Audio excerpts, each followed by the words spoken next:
Hi, I'm Raven Watson, and this is my presentation on my theater company called Rising Star Theater Company. You will also hear me refer to it as RSTC for short in this presentation. So, our mission, our RSTC, we aim to give performance opportunities to young actors from grades K through 6.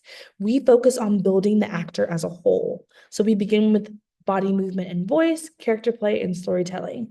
I always say as an actor, there's just this thing that you always have to have, and these two classes or subjects are the fundamentals of acting. It's almost like a sandwich, specifically a peanut butter and jelly sandwich. Peanut butter and jelly sandwich, you obviously have to have the PB&J for it to even be a sandwich. So I think of the body, voice, and movement class and the character play and storytelling as the peanut butter and jelly. Without those things, you don't have the whole actor.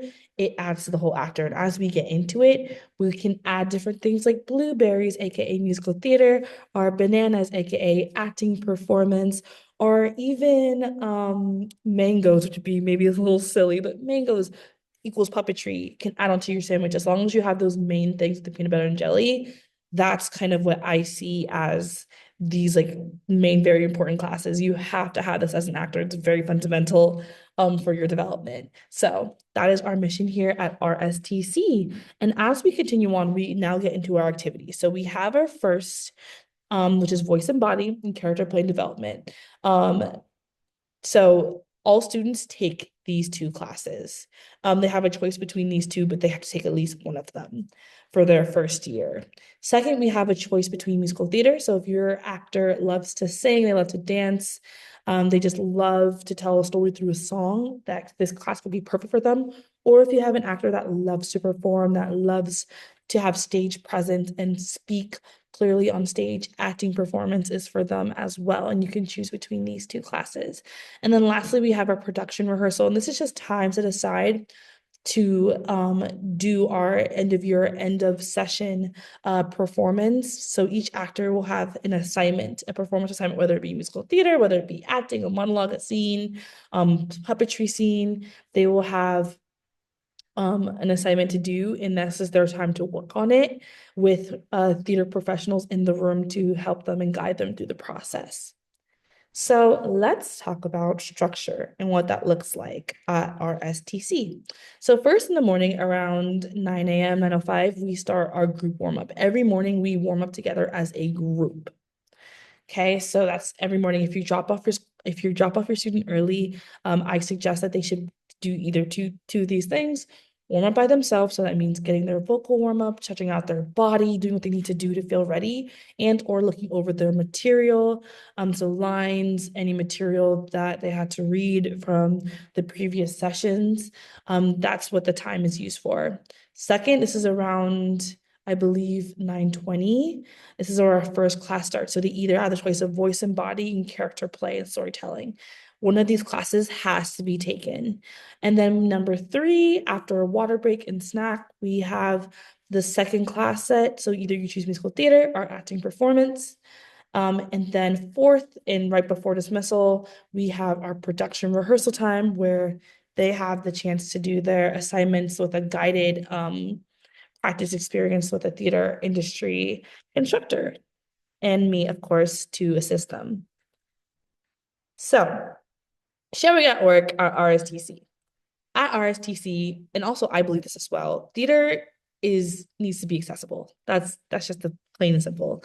I believe in all parents seeing your work, and videos will be shared through a portal where parents can see the work that their scholar has been performing. Because the one thing about RSTC, we focus on the process, right? So how is your actor getting from A, B, C, D?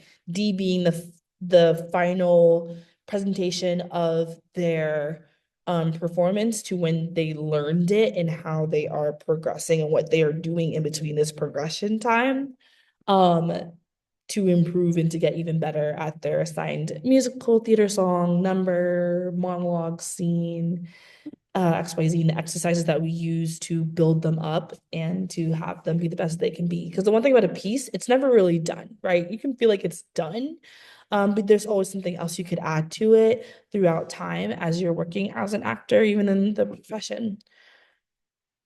So now, lastly, before I end my presentation, I would like to talk about social emotional learning. So if you don't know, SEL is the process where students grow and develop their emotional lives and their relationships.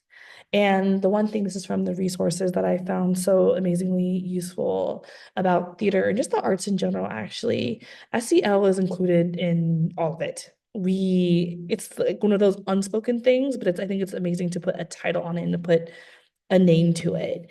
Through theater, students are taught to think of something outside themselves. That's literally SEL.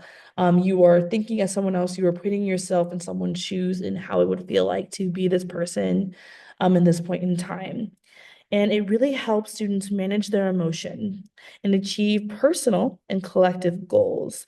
And this is through the CASEL framework resource that I found as well. Um, and lastly, I do want to talk about an example of this, right? Because we do have dramatic play. We all have done it, but your scholar's done it as well through school, through kindergarten, through elementary, growing up, and everything. Dramatic play is extremely useful in this. And we do this at RSTC. And this one example is from, I believe it's from past COVID, but it was children going through their tragedy, but they're playing through it instead.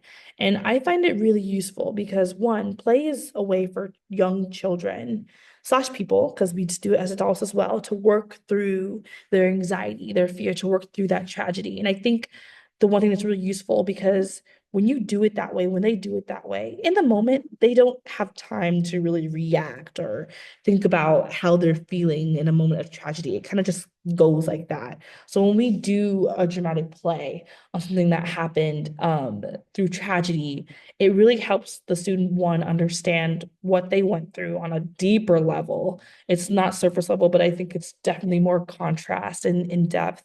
It helps the student process what happens. And this is extremely useful for theater because you are putting yourself in that place. And it might be scary, it might be new to some students, but just having that transparency that everything is okay, first and foremost, but you are thinking outside yourself. And that's extremely powerful and extremely useful. That being said, I really hoped you enjoyed my presentation on my theater company, RSTC. We really look forward to working with your actor and just working with students in general to create amazing, amazing theater. Thank you so much. Have a great day.